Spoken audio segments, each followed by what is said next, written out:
Hello there, and welcome back to Writing from Scratch with me, Tom. On today's episode, we're revisiting some of our rules, show don't tell, and less is more.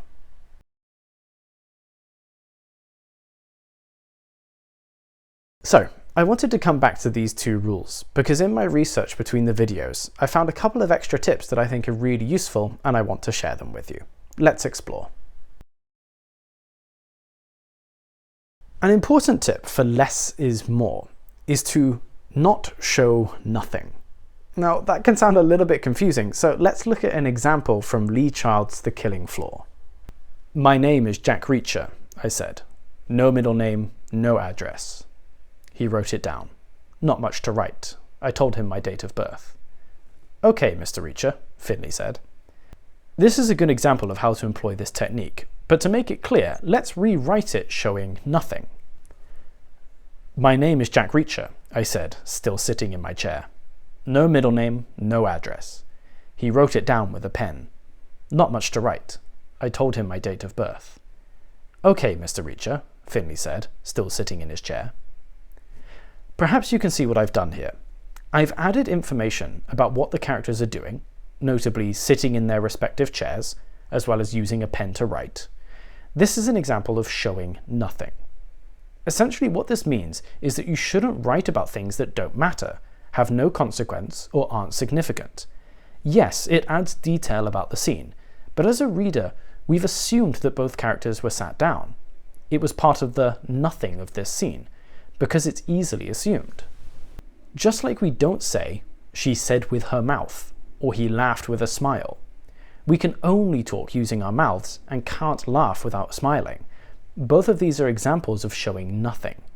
The best way to prevent this is to ask yourself, does the reader really need to know this? If the answer is no, cut it.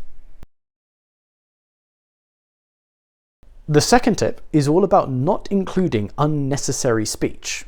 Let's look at an example. So also from the same passage is a great example of this.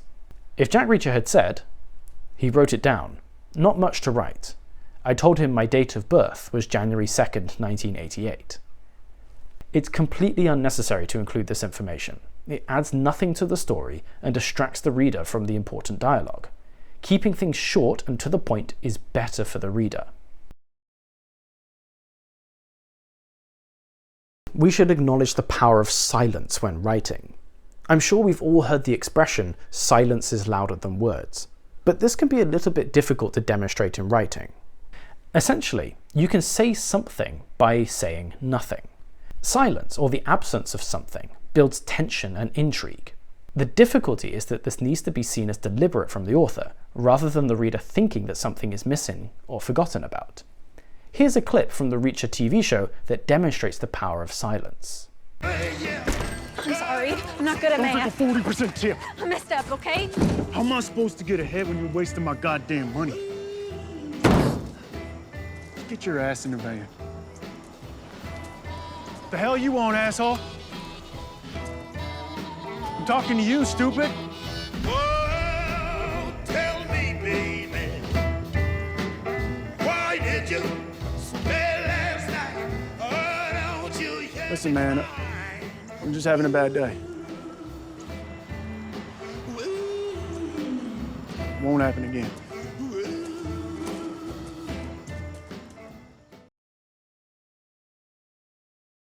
The final point is when it's appropriate to tell something to the reader.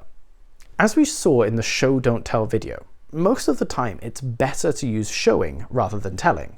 If you haven't watched that video, please go and watch it. But sometimes there's unavoidable situations where we need to tell something to the reader, and the best time to do that is using dialogue. As we saw in our example, Jack Reacher tells his name to Finley. As a writer, this is unavoidable, because even showing his passport would still require telling the reader what is written on it.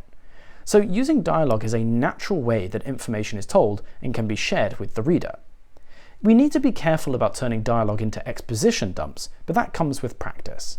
The point is, telling is sometimes necessary to share information, and using dialogue is the best vehicle. So, just a short video today, but I hope it's given you some extra tips for your writing. If you enjoyed the video, please consider liking, subscribing, and sharing the video with your friends, and I'll see you all next time. Thank you very much.